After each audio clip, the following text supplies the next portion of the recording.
Hi everyone.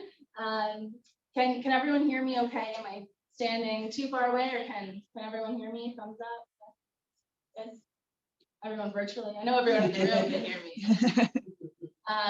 All right, well, I'll get started. I'm Shannon Ferguson. I am the co-founder and CEO of FanSaves. And today I'm going to talk to you about how we have used pitching really to our benefit to build our brand, our reputation, and our credibility across North America. So we go to the next slide. So my co-founder, Chris McCarthy, really wanted to be here today. He has some awesome stories about pitching as well. Unfortunately, we have a pet emergency, and he had to bring our pet rabbit, who is also our FanSaves mascot, to the doctor. So he apologizes. He is my co-founder. We both are growing this company from the SDNG region. I grew up here, so this is really special to me that I can be here today and hopefully help you. Some background as well. Chris and I did the Starter Company program back in 2017 when it looked a lot different than it does now. But we are really happy to see it growing and taking off. Did you want to say something? I'm just gonna. There we go. Yeah, so it has changed a lot since then. But just so cool that all of you are here really with the goal to grow your business. And when we started FanSaves, we didn't know what it would bring, but we're on a really great path. And I'll tell you a little bit more about that. So go to the next slide. So just a little bit of background about FanSaves before I get into the pitching part. Back in 2016, 2017, Chris and I, we were actually managing the sales and marketing of two minor professional hockey teams. One of them was right here in Cornwall, so the Cornwall Nationals. We took over all the sales, marketing, selling of sponsorships.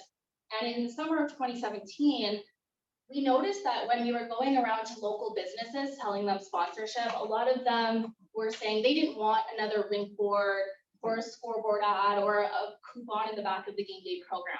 They really were saying they wanted something that pushed people into their stores, that activated and engaged our fans, and that actually tracked who was coming into their store and tracked their ROI. And paper coupons couldn't do that.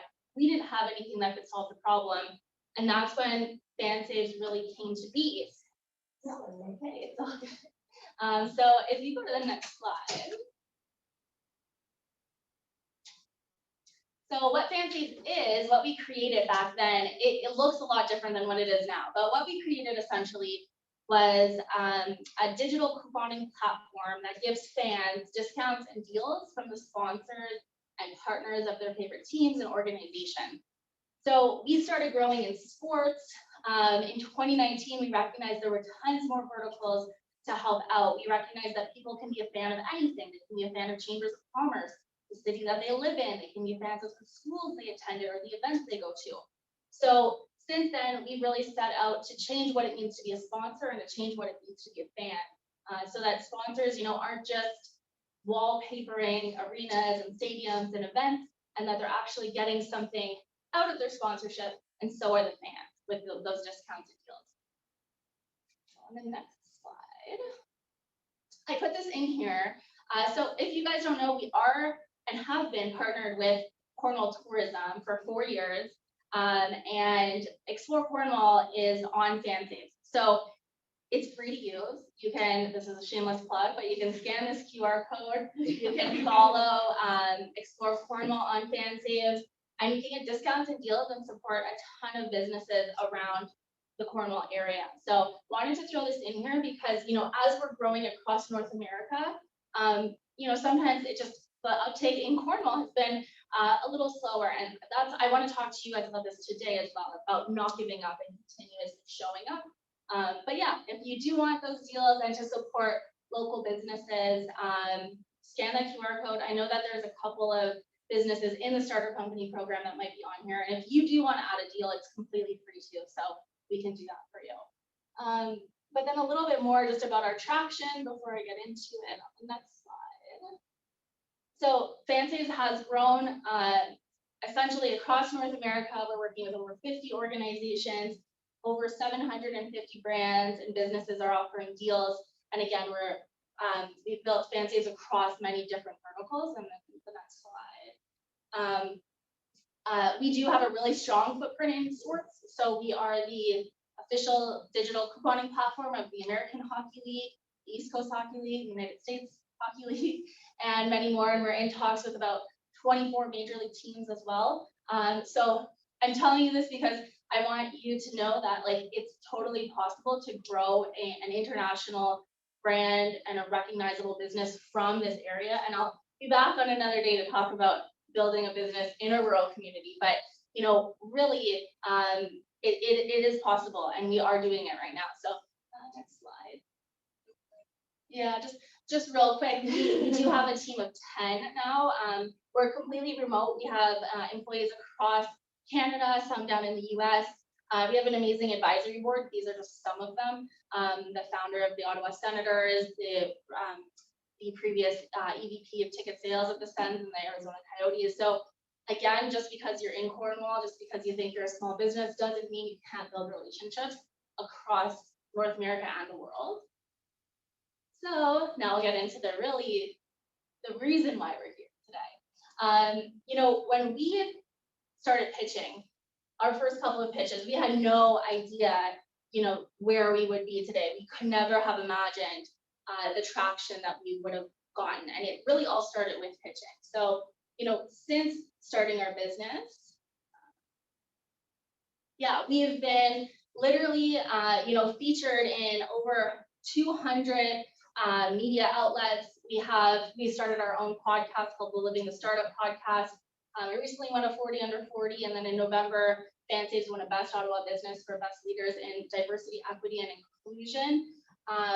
We have really used pitching to build not only the FanSaves brand, but also mine and Chris's brand.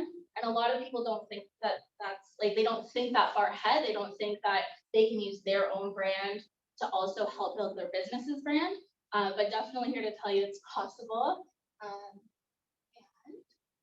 So yeah, today I'm going to talk to you about a couple of things. So pitching your business, what does that mean?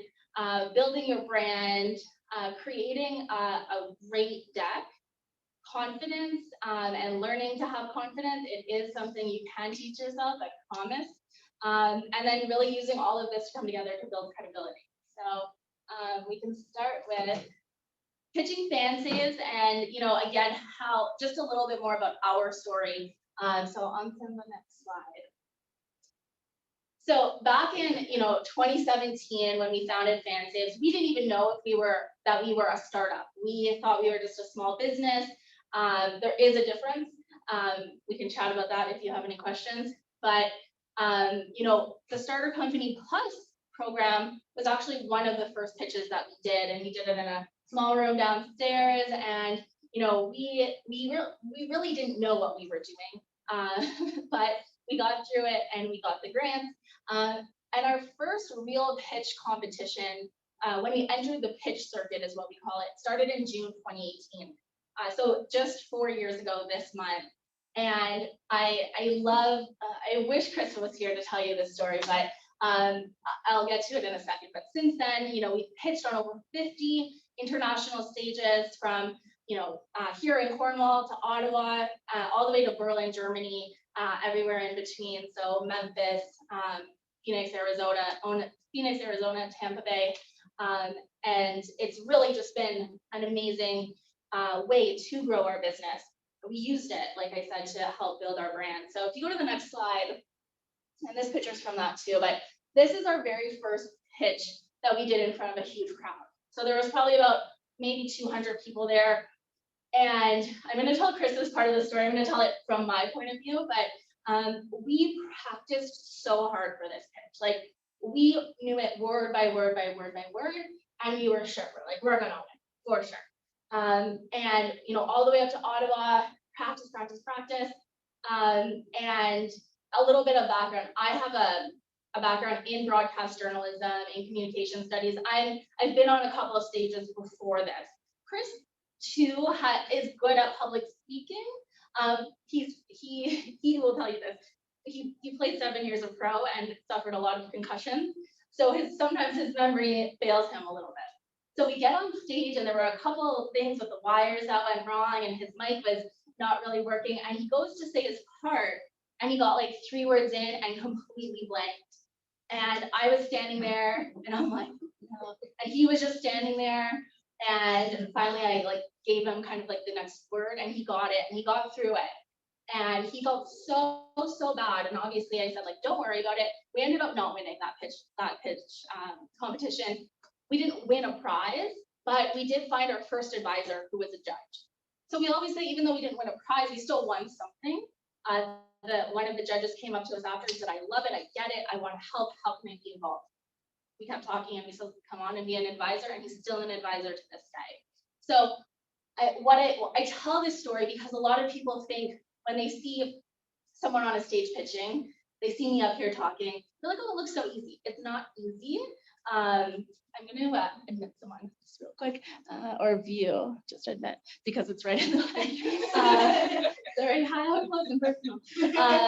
Yeah, so it's really not always easy. I like to say, like, starting a business, running a business, it's really not easy. Things are not comfortable. If you are uncomfortable, that means you're doing something right. And you really have to get comfortable with the idea of getting uncomfortable. So I like to say, growing up, I hated public speaking. I hated it. I would stand up in school and my hands would be shaking and I would just like, I wanted to die. But, you know, I recognized that I didn't like it and I worked really, really hard to get better at it. So if public speaking isn't something you like, if selling isn't something you like, if being in a room with people gives you social anxiety, you have to take that and you have to turn that into positive energy and you have to show up anyway. And you have to make it a point to get better and practice, because it sounds cheesy, but practice does make perfect. So we can go to the next slide. So this is just a little look at some of the pitches we've done. It's just to give you an overview of, these are just some of the stages that we stood on and pitched at, and we can go to the next slide too. And these are some of the places, like I was talking about, that pitching has brought us to, that our business has brought us to. Last summer we pitched at Tropicana Field, where the Tampa Bay Rays play. We pitched to the Arizona Coyotes in December. We've, again, in 2019, we were all the way in Germany pitching it at an international pitch fest. So when people say that pitching doesn't work or that you don't need to pitch or anything like that, maybe your business will never bring you to the international stage for pitching, but you should be still pitching every day. Like, you should be pitching clients, you should be pitching your family and friends, you should be pitching your dog, your rabbit. Like, you need to get comfortable with the fact that if you don't pitch or sell your business to people, no one is going to know about it and no one is really going to care. So if you're not comfortable pitching or selling, like, you need to really start working on that, because it's essential. The next slide. And yeah, exactly what I was saying. The more you pitch, the better you get. Like, I look at this. This was a couple of years ago when we did kind of a presentation like this, and I even look at the slides and I'm like, oh my god, like, you're gonna get better. Your pitch deck isn't gonna be like what you pitched today, isn't gonna be what you pitch tomorrow. You're gonna have multiple versions of your pitch, and yeah, just you can't get better if you never start, right? So next, and then just another thing too I like to talk about is, this was back in 2018. We pitched at SAS North. We ended up getting second place. We won our round and got second place.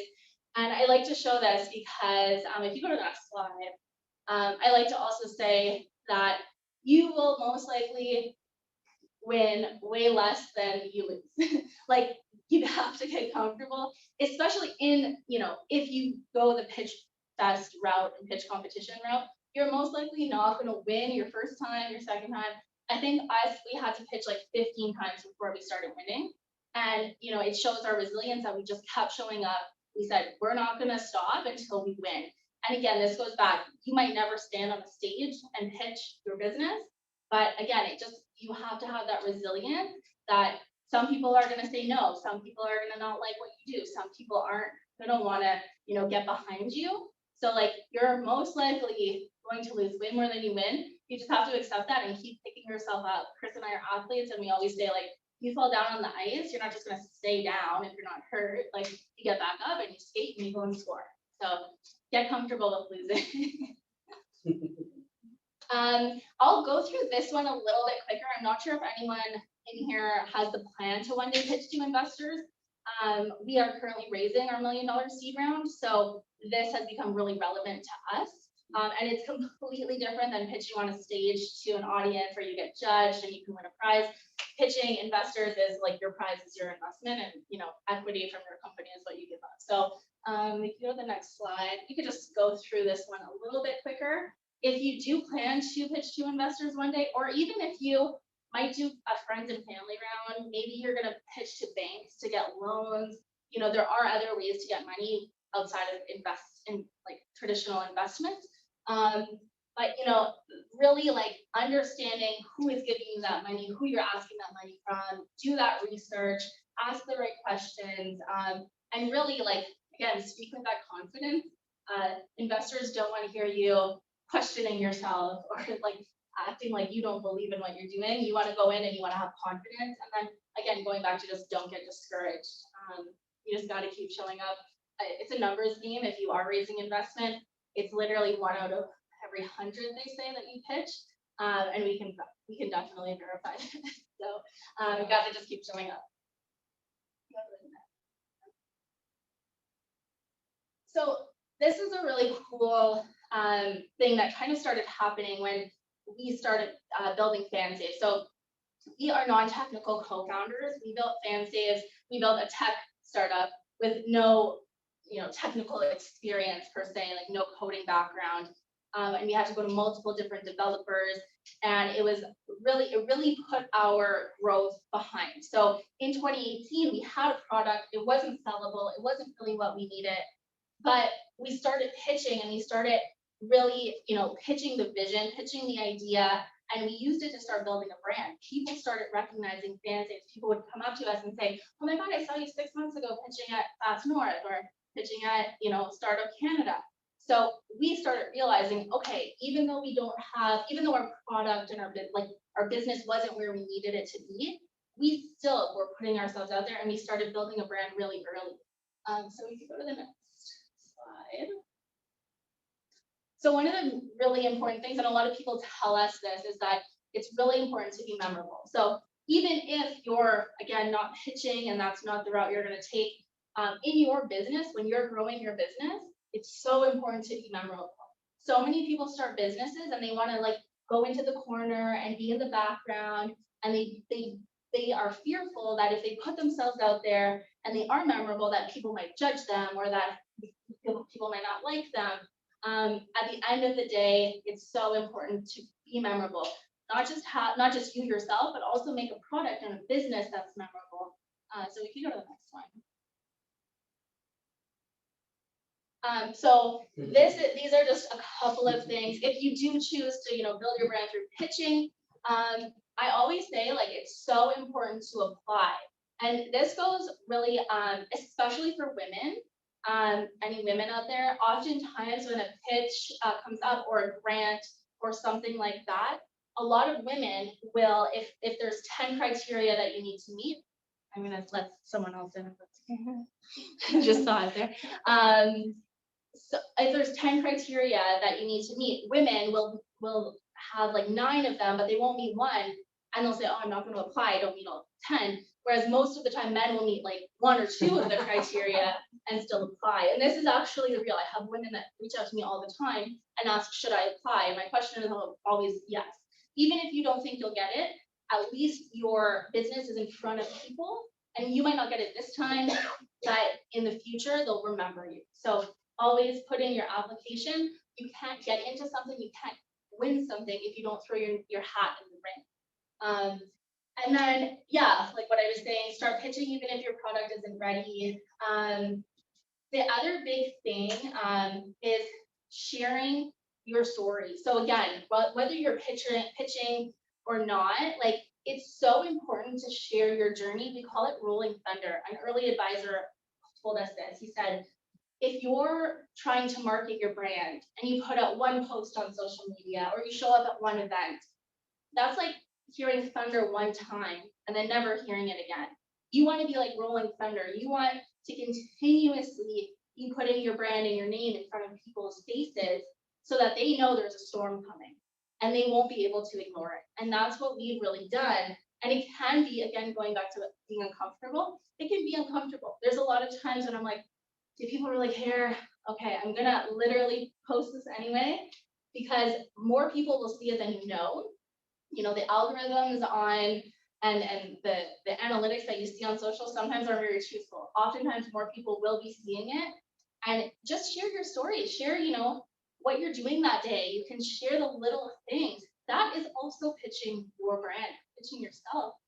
Social media is an amazing thing, right? You can start an Instagram page and do reels about like, this was my day today. This is what I did.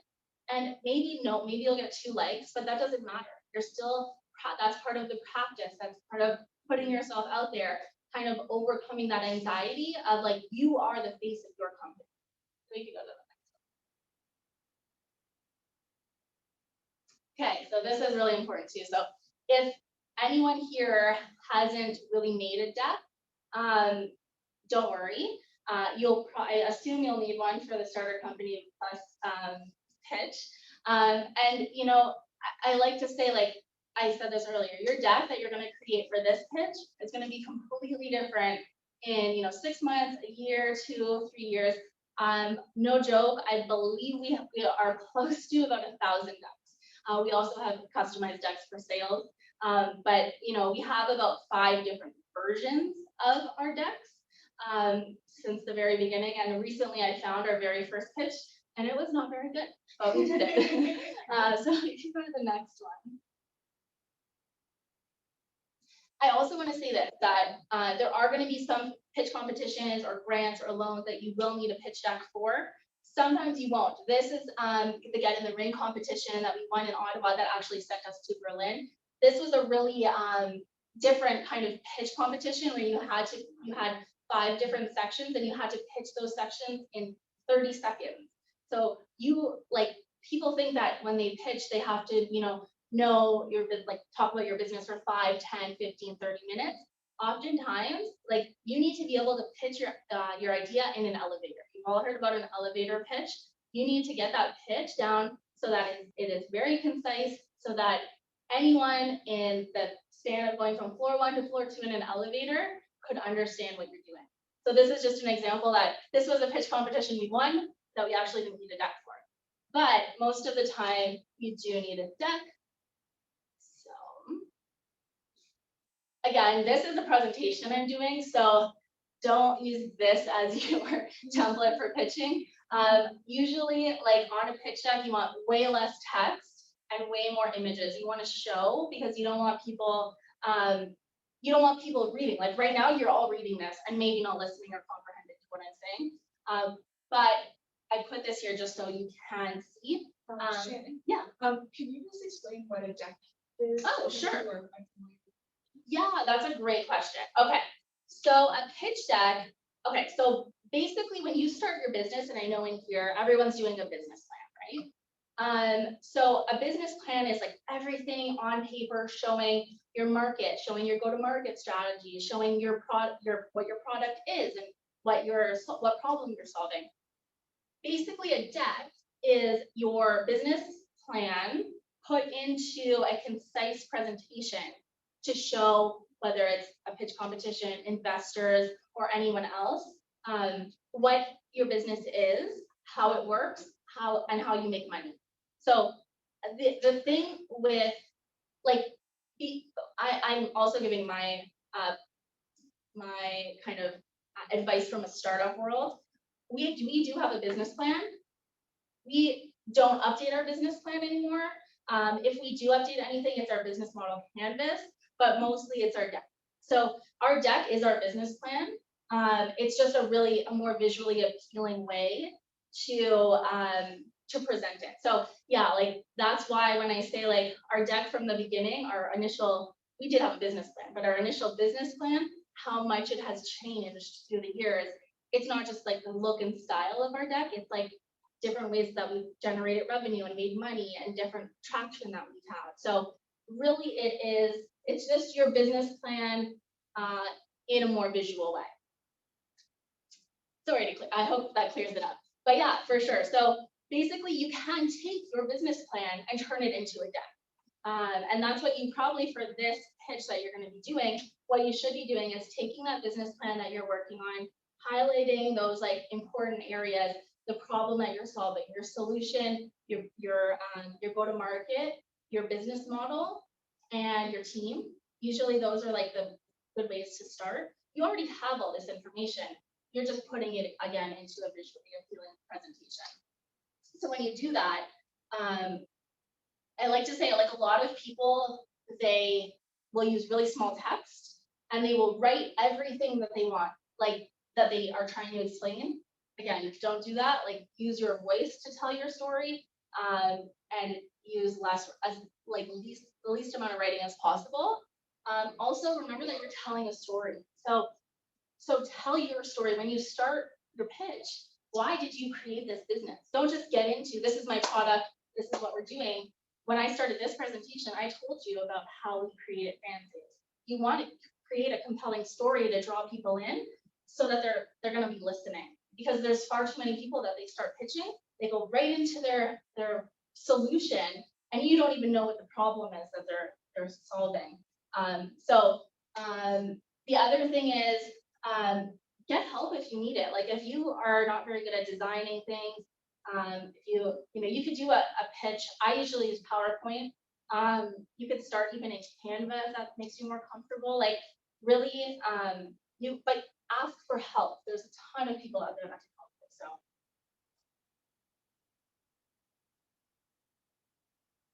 All right, this is probably, I feel like, a big one. When you're pitching, especially for your starter company plus pitch, it's you have to go in with confidence, right? Even if you are like about to lie on the floor and cry because you're so nervous, you got to pick yourself up. And I like to say that you need to fake it till you make it. You literally just need to do it. And I promise, once you do it, like, you'll probably be shaking, and you're gonna actually feel like the craziest adrenaline, where you're going to be like, I just did it. And you're going to be so proud of yourself. So even if you're nervous, again, it goes back to that, being comfortable with getting comfortable with being uncomfortable. We need to go to the next slide. Another tip, bring water to your pitch. If you lose like your train of thought, not that I just did, water, but if you lose your train of thought, or you're feeling a little bit nervous, slow down, take a breath, take some water, and regain your composure. So that goes back to like what I was just saying. I always remind people to breathe. Like, you're not like dying. You're gonna be okay. I know it feels like it, but just like breathe, take a few deep breaths before you go into your pitch. Know your stuff. This goes back to what I was saying at the beginning. Like, you don't need to memorize every single word. Just know what you're talking about. Just like, we never memorize everything anymore. Like, we know what the slide is, we know our business, and that is what we're talking to. Like, you don't need to memorize everything. Also, like, cue cards, I mean, I don't recommend cue cards. If you really, really need them, like, I guess it's okay. But try to just know what you're talking about. You'll feel so much more comfortable, and it'll look more natural instead of like standing up here like reading a card. People want to see you engaged. One of my favorite tricks, someone gave this to me a while ago, and I was talking to someone and they said, I've pitched all these times and I still get nervous before, you go in front of a crowd of 1,000 people and you have 3 minutes to pitch your business. I'm like, I still get nervous. And they're like, well, yeah, like, if you didn't get nervous, then it means you don't care. So I was like, okay, that's cool. But how do I overcome these nerves? So for me, I love the Superman pose. So basically it's like you put your hands on your hips and you put your legs like a little bit further apart like Superman, and you literally like stand like Superman. Like, you like put your head up, put your like back straight. And I will do this in a corner, in the washroom, Like before I pitch, like I will just find a quiet space, and it's like scientifically proven that it creates different like triggers in your brain to make you feel more confident. So it sounds silly, and people sometimes are like, "What are you doing?" I'm like, "Just doing it." And it really works. I had an employee the other day that had to give a presentation, and she said she did it before, and she just told me the other day, she's like, "I did this in videos, and it really worked." So I swear it sounds silly, but it really does work. And then keep going, like what I was saying at the beginning with Chris. Keep going, even if you messed up. Sometimes you're the only one that actually is gonna know you messed up. Like you just gotta keep giving her, keep getting through it. Again, take a sip of water and slow down, breathe. It's not the end of the world if you mess up. Every single person messes up. Celebrities that sing on stage every night mess up. Like you're not the only person that has messed up. You can keep going. And then the last thing is like wear something you're comfortable in. Sometimes people dress to impress, but definitely, don't, if you hate wearing heels, don't show up in heels that day and like 6-inch heels because you're going to be focusing on your feet when you should be focusing on your pitch. We do. Block out the noise. This is a really important piece of advice I like to give too. Like before a pitch, before the Starter Company Plus pitch, if you go on to other pitches, like I said, I often find a quiet corner and I will just, go over my pitch by myself. There's going to be tons of things. Oftentimes there's like hundreds of people in the room, in like the green room behind the scenes. And you have to just find that quiet corner, block out the noise. This sentence also plays double duty because I like to say this for your business as well. When you're growing your business, there's going to be haters. There's going to be people telling you, why are you doing this? Like, why are you taking this chance? It's not going to work. Oh my God, you're crazy. Like, I'm sure some of you have already heard this. Always block out the noise. If people aren't actually doing it and they're not actually putting themselves in the ring like you are, you're taking that chance, then they don't really have a say. Like if they've never done this before, that's great. Like you can take their opinions, you can take it with a grain of salt, you can thank them, and then you can block out that noise. So just it plays double duty in that sense. And I'm gonna go back. I know I sound like a broken record, but it really is all about stepping out of your comfort zone. You've already started a business. That in itself means you know how to step out of your comfort zone, or you've already put this idea out there. You've already taken that leap. It's like if you're gonna go jump off a cliff and you already are running towards the cliff, like jump off, like just go in, jump out, get out of your head, get out of that comfort zone and just put yourself out there because I swear it works and it will pay off dividends.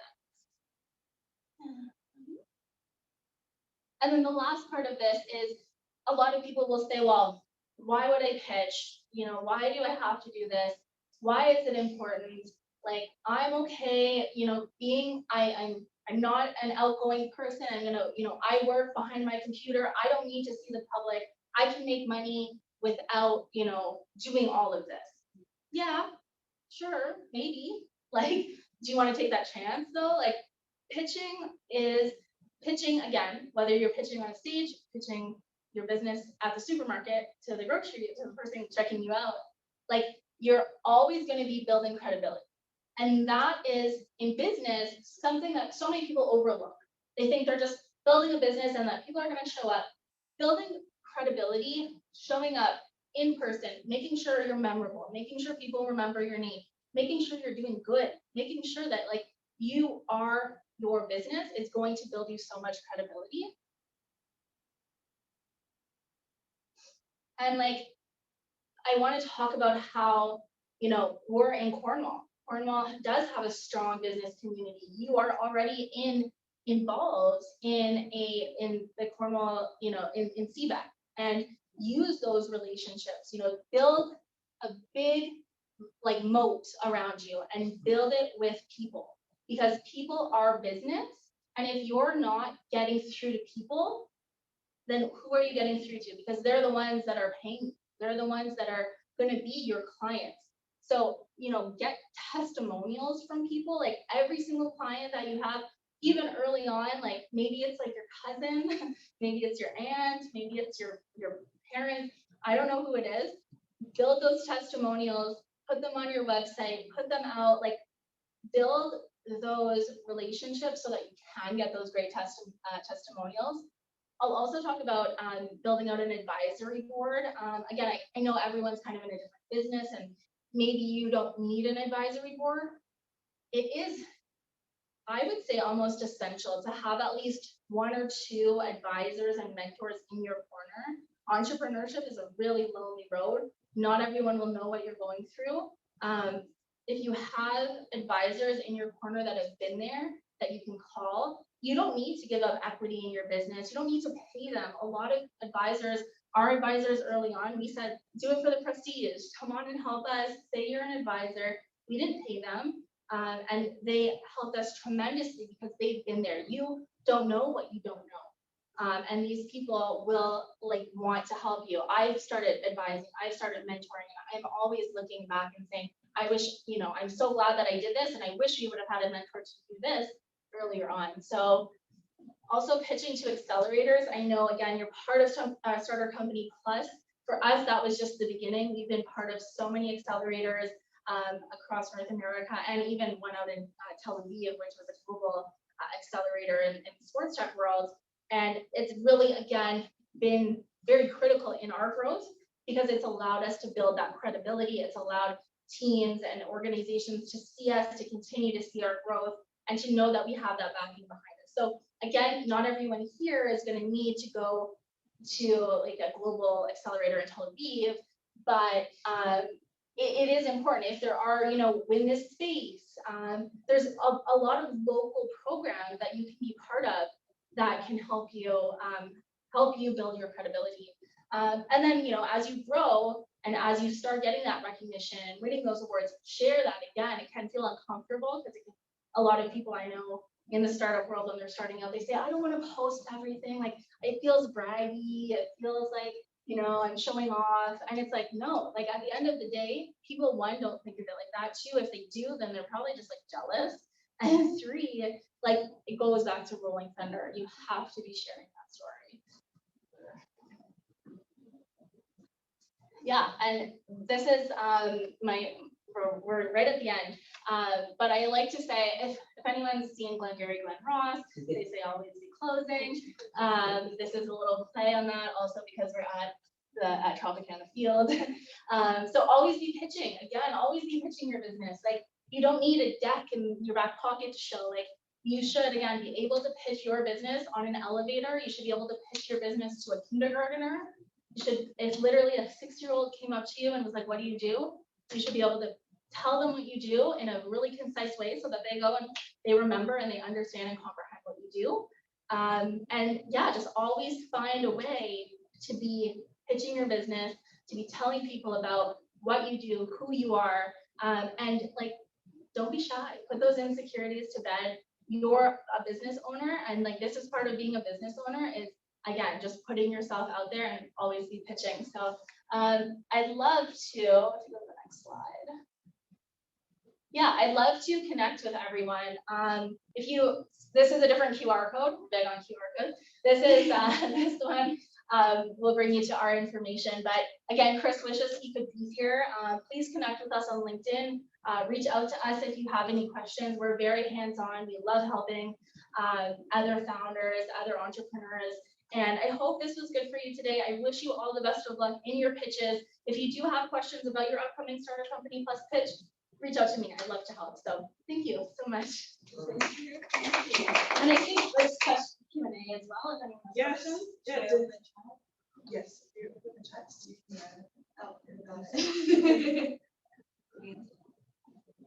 Any other questions in there? No questions?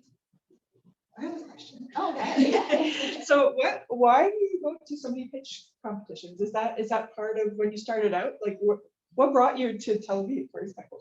Yeah, well, Tel Aviv was virtually, so we didn't actually have to go there, thank goodness. So basically, there's a couple different pitch competitions. So some of them are to like get into an accelerator. So sometimes you have to pitch to get in. And then once you're in an accelerator, it often ends with a demo day. So a day where all of the cohort comes together and everyone pitches. Oftentimes there's investors in the crowd. There's other people that could be like clients. So for us, our biggest thing when we started pitching, we didn't even know what a pitch deck was. Like I feel everyone that doesn't know that, right? So we didn't know what we didn't know. But what we started realizing was showing up and pitching just built our brand. Again, even when our product wasn't where we needed it to be, it just allowed us to keep building our brand, keep showing up to pitch competitions. A lot of times, so back in 2019, we won a pitch competition, we won $100,000. A lot of pitch competitions you'll take part in. There is a cash prize. We won a couple others. Some of them are smaller, 2,500, or a trip to like Berlin. So there's often cash associated. So that is often why we pitch. We've also pitched at the start of the year competition out in, one was in Memphis and one was in Boston. And that, oftentimes when you do pitch at these bigger competitions, you get immersed in that network. So you're meeting, again, mentors, advisors, people, potential clients that otherwise don't know who you are. We've got clients out of pitching where someone comes up to us and goes, oh, I actually, I have a friend at the Tampa Bay Lightning, let me introduce you. So it's very multifaceted. Some people just pitch to win the prize. Some people just need that money to, grow their company. For us, we have so many different reasons: the networking, the potential to at the end of the day, we want to make more money. Yeah. There is a question. Given your suggestion of more images and less words on slide, what is a good ratio of number of sentences to speak per slide in a deck?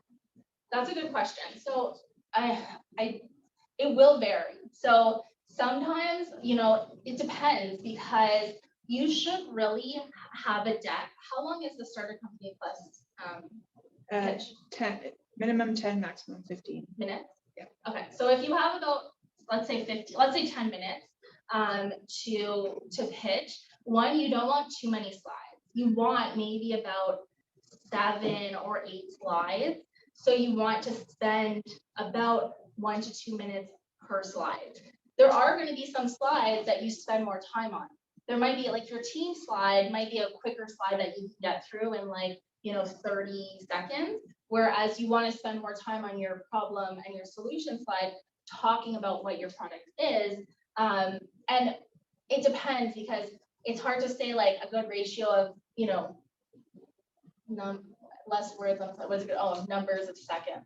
So yeah, I guess it really does, it depends, but there are some meatier slides, I guess, let's say, that are going to require more than your like intro slide, your team slide, your business model. When you're talking about how you're making money, if it's complex, you're going to want to spend, again, maybe like 2 minutes on that, and you don't want to zoom through that. So really, like, it's not every single slide should be 1 minute or 2 minutes. It's really weighting it out and what is the weight of this particular slide. And again, you don't want to have, for a 10-minute pitch, you don't want to have like 30 slides. You're not going to get through those. You want to be concise. You want to have, again, most investor decks, for example, you don't want any more than like 12 to 15 slides, and you're telling an even bigger story. So it gets hard when you get into that. But yeah, be as concise as possible. Spend the most time on the slides that really tell your story and will, show how you're going to make money and show what your business is.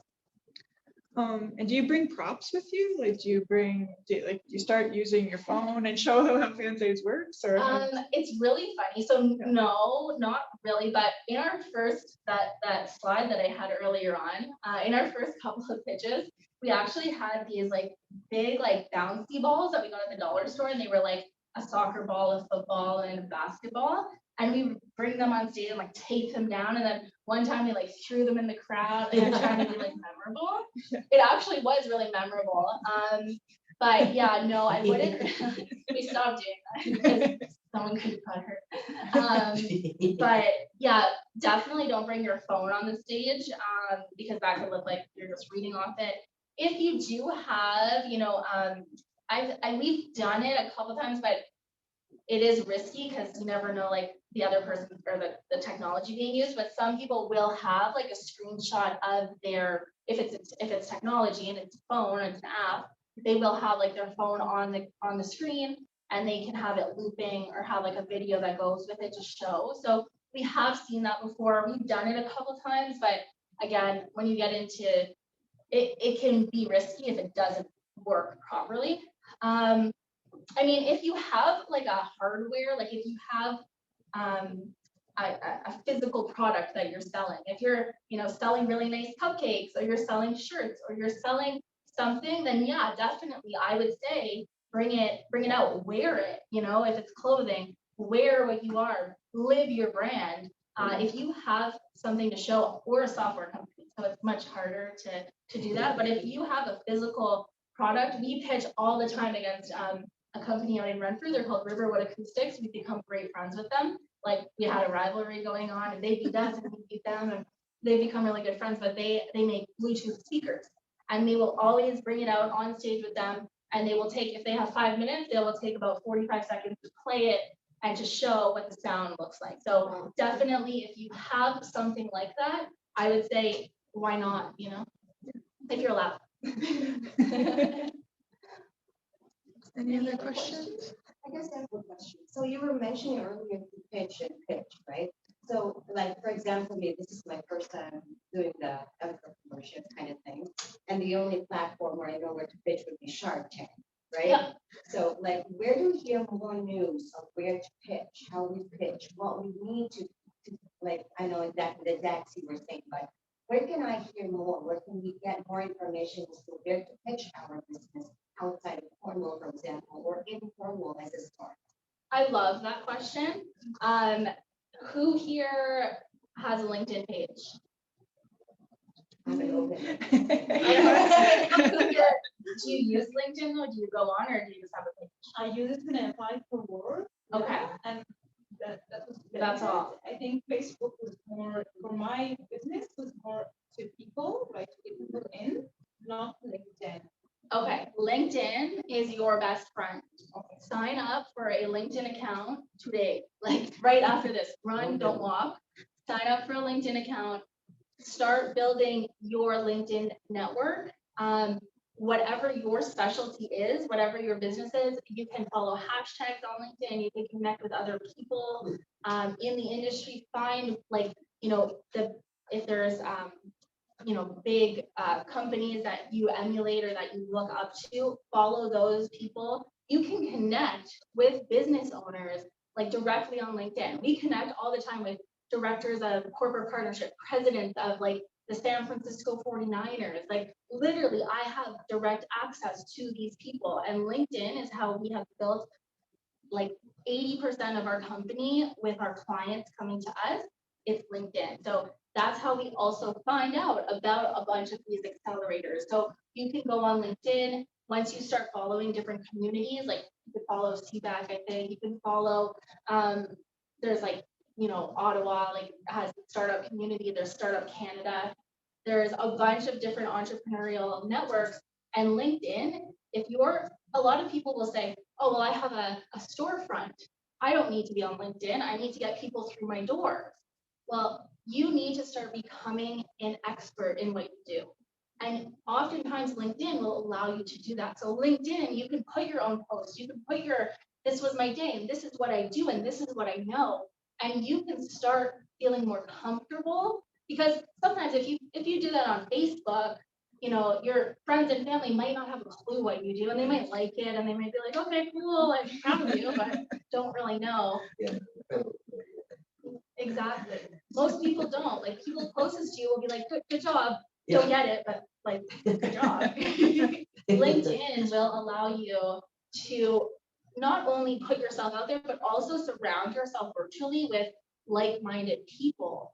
So when you are looking for a startup competition, or you're looking for a network in Ottawa, or you're looking, you're going to be traveling for something else, and you're going to be in, Texas, you can start finding people there that you can meet up with and grow your business. So that's how everyone says, how do you guys know about all of these pitch pitch fest and pitch competitions and accelerators. Like, how do you know that?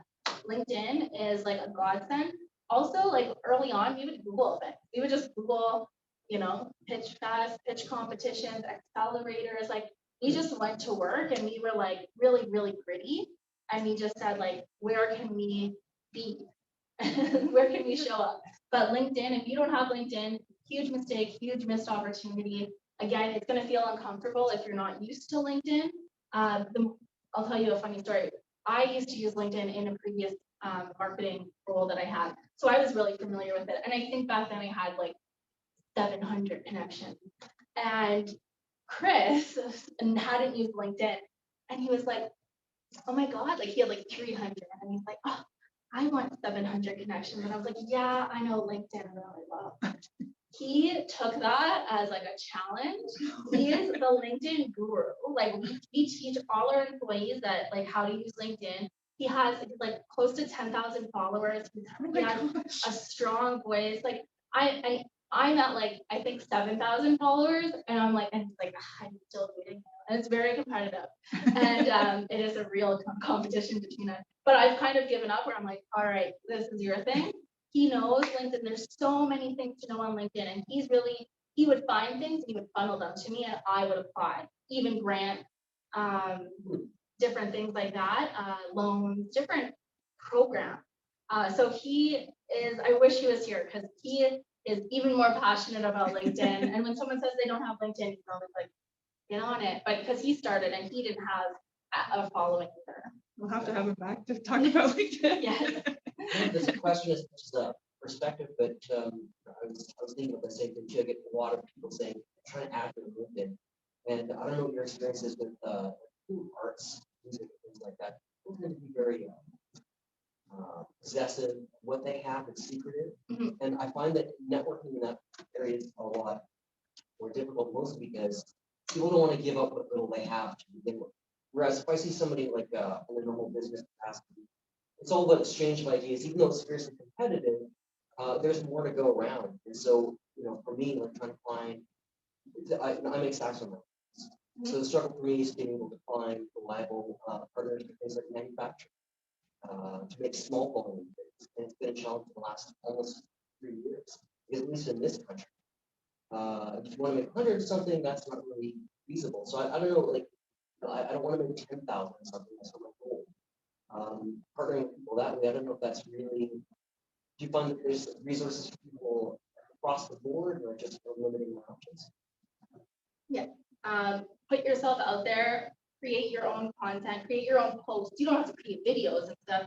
Post what you know and start, like, you're in a really unique position, because if people in the arts are all very secretive and they don't want to give that out, you can do the opposite. And you could say, actually, I'm going to share what I know, and I'm going to share my story and my knowledge. And you use that, like those relationships that you build to help you. So we always say we are all about reciprocity. We give before we take. We always say, how can we help? And then once you start having that mindset, instead of how can you help me? How can you help me? When you start saying, how can I help? Someone, they hear that, and then they actually say, oh, actually, I have, my best friend's cousin's aunt does do small batch saxophone mouthpiece delivery. Like, Yeah, they do that. So it's people think that it's all cold calling and that it's all Googling, but like oftentimes people forget that it's all about relationships and just knowing the right people. We say it's like a spider web around us. Yeah. That is literally like you might meet someone here who introduces you to someone here, and like there's 8 more connections down here that gets you what you need.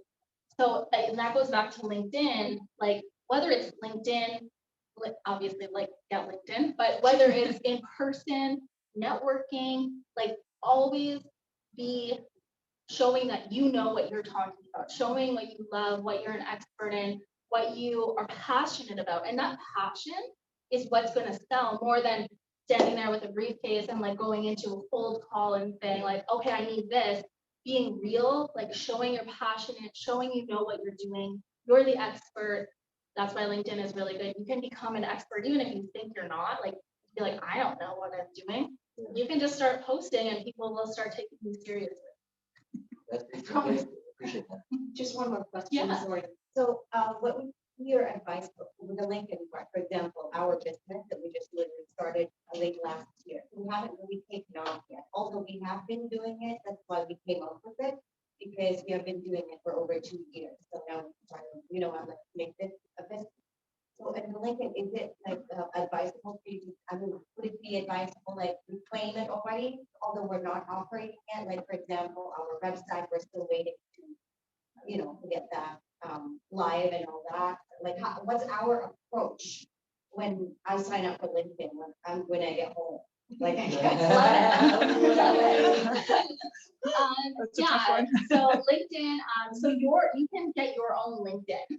Okay. So definitely like to do anything on LinkedIn, you have to have your personal LinkedIn. Okay. That is where you can start. In your experience, you can put what your business is now, that you've been doing it for like however long. Once you get your website, you will need to create a business page on LinkedIn. You do need an email address at that business. So like info@FanSaves or Shannon@fansaves.com. You could just get one to start and then use that, but that validates and verifies that you're a real business. If you don't have your website, like you don't need to rush home, you could still put in your, basically on your LinkedIn page, which shows your resume, you can still show your business and you can still start building your own brand on LinkedIn. And then once you do have your, your extensions and your website and everything, you can then build out your business page. But you can start on LinkedIn just with your own name, your own, goodwill. And yeah, you can just start with that. And then you can still put that you work where you do, even if it's not an actual business. Thank you. Start getting familiar with it first, and then once you're ready, you're good to go. It's like just start, and you'll find it'll give you a lot of it'll show you a lot of people that you already know or that you're connected with that you can start following. Connect with people. A lot of times people will say on LinkedIn, oh, I only like to connect with people that I know physically. I'm like, what a missed opportunity, because you can literally grow like your network. Sometimes I'm at the point where I get follower or I get like connection requests, and a lot of them are like more salesy and stuff. So I'm like, okay, I don't know you, but most of the time, if you want to connect with me on LinkedIn, I'm connecting with you, and you can reach out, and I will sometimes right back, because my LinkedIn inbox gives me anxiety. Chris is always like, get through your notifications, because he's so on it, and I'm like, I have like too many. But yeah, definitely LinkedIn, other social media as well. If you're more of a creative business, then Instagram and doing reels and showing the creative side might also be something to do. But sometimes people think, oh, it's this or that. You can do as many, it's free to do social media to create an account, but do as much as you can. You can repurpose content. Like you could put something on LinkedIn, or you could put something on Instagram and then take that and put that on LinkedIn. It's not like you need different content for every social media. I'll go and check it. I think I have like maybe, I don't know, 500 followers, and I was like, it's okay, I'm happy with that now. Yeah, it's a good goal to have. And a lot of people think of LinkedIn and they think of it, well, I used it in the past to get a job. I used it to, it's just a place to have a resume. LinkedIn has changed completely. There's an entire community on LinkedIn, and your LinkedIn posts actually get so much more visibility than any other social media network. I tell this to people, I'm like, oh, I don't know why people aren't using LinkedIn more, because I can post on LinkedIn and get 150 reactions, whereas I post on Instagram and it's 30. That's the same post, and I'm like, all right, well, I'm gonna go where people can see my stuff. So it's really, it can be frustrating, but use LinkedIn, pitch, show up, search Google, just literally be gritty. That's how we've done it.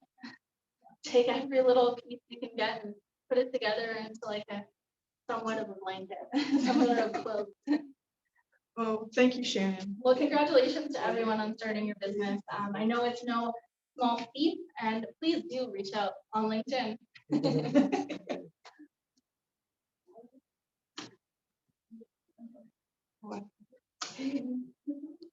a good day, everyone.